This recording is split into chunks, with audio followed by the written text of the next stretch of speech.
Join Winnipeg Sports Talk, live from the NHL Draft in Nashville, presented by CoolBet, beginning on June 26th.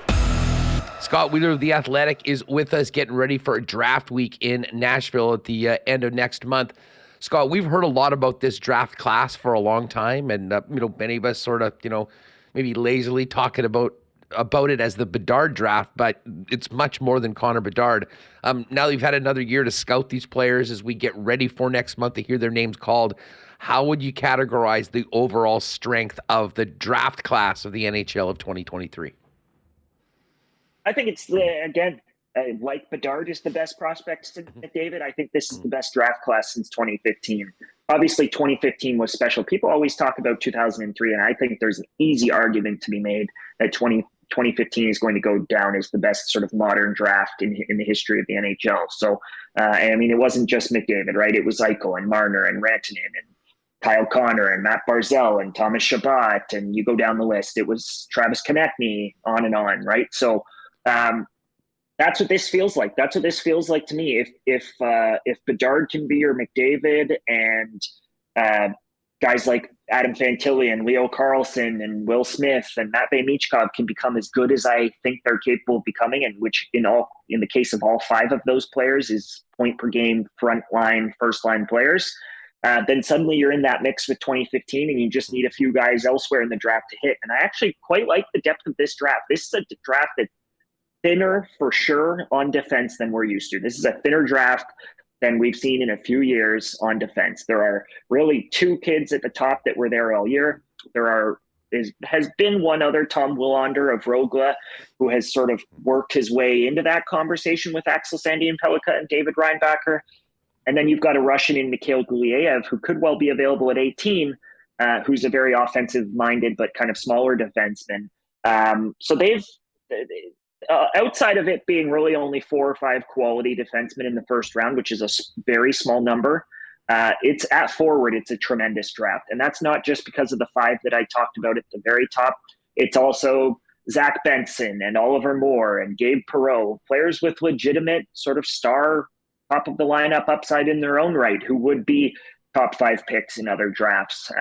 Even going back to last year, I'm not convinced that Zach Benson of the Winnipeg Ice is any less of a prospect than Juraj Slavkovsky and Shane Wright and the players in Logan Cooley who were picked at the very top of last year's draft, right? So it's an impressive group. You're going to see that if the top 5 hit, or if 4 of the top 5 hit, you're going to have franchise-making players in those guys. And then even further down, I think at forward in particular, you're going to see a few stars sort of emerge out of this draft, and it's going to be a sort of, in history's context, I think it's going to be a really impressive group. Scott, in the latest mock in The Athletic, you and your colleague Corey Pronman flipped a coin, so you got to pick Connor Bedard. It was probably the easiest part of the entire exercise, and then went back and forth with first-round picks. Adam Fantilli, who is, I believe in most cases, is thought to be the consensus number 2 pick, went off the board there. How automatic is he at number 2? And once number 2 is taken, in your mind, how many guys are in the mix for those other top 5 spots and potentially going number 3 like Will Smith did in your pool? Yeah, so Adam, less and less convinced that he's going to be the guy at 2. If I were setting the betting lines, he would still be my betting favorite, if you will. I still think he's the most likely player to go to Anaheim, not just because of the pedigree, what he accomplished at the Chicago Steel, winning a title there and producing like he did as a teenager in the USHL, which is a very difficult league to score in, a tougher league than the CHL is to score in. But also, obviously, this season is history-making freshman year, the Hobie Baker at the University of Michigan. He was brilliant. He was sensational. It was Jack Eichel-esque. So that's a big factor. Plus the Anaheim piece, they like physical.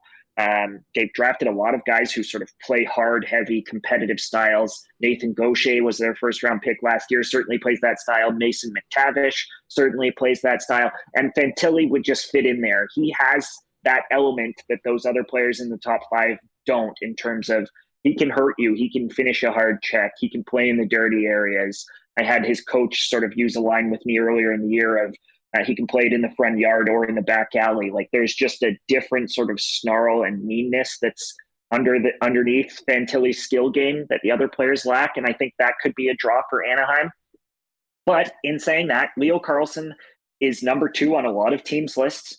There are still teams who think Matvei Michkov is the second best prospect in this draft and the closest in talent to Connor Bedard. And there are even teams now that think that Will Smith should go number 2 or number 3. So it's not a foregone conclusion that Fantilli's the guy there.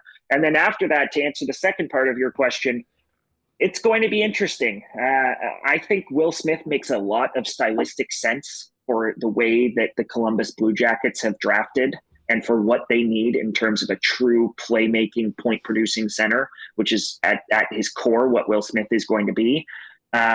He would really sort of a similar player type as well to a Johnny Gaudreau and a Kent Johnson, who they already have there, and it would really complement well shooters like Kirill Marchenko and Patrick Laine.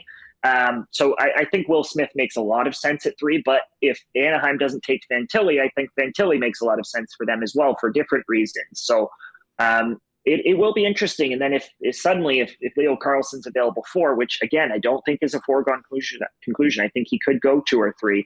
But if Leo Carlsson's available 4, then the San Jose Sharks, I'm certain, would not hesitate in taking him as well. So that piece of it, those 4 guys I all expect are going to go top 5. I don't think you're going to see any sort of shocking surprises there. I don't think you're going to see a faller from that group. The real question mark is Michkov. Where does Michkov go? Who feels comfortable taking the swing on a kid who's not going to be coming over here in all likelihood until 2026? Who feels comfortable taking the swing on a small, not particularly fast winger? It's always the wingers that fall, right? It's always the Cole Caulfields, the Alex DeBrincats. Last year, we saw Joakim Kemmel and Jonathan Lekkerimaki fall. Push comes to shove at the draft. Teams like to take centers and defensemen. That's just the way it goes. So Michkov's, there's a lot of question marks on one hand about Michkov, and then for me, I'm in the group that believes he's the second most talented player in this draft, and that he's got a chance to put up 90 to 100 points in a season and be one of the most exciting players on television in the league. And he's a special prospect, the best Russian prospect since Ovechkin and Malkin went back-to-back 1-2 in 2004, and that's 20 years ago now. So a pretty unique talent that I think if he does slip is going to make whichever team is comfortable taking that risk and getting him over here. If they can get him over here, I have very few worries about him becoming a truly high-end player. Scott, if Michkov was from Medicine Hat instead of Moscow, how would he be viewed differently going into Nashville?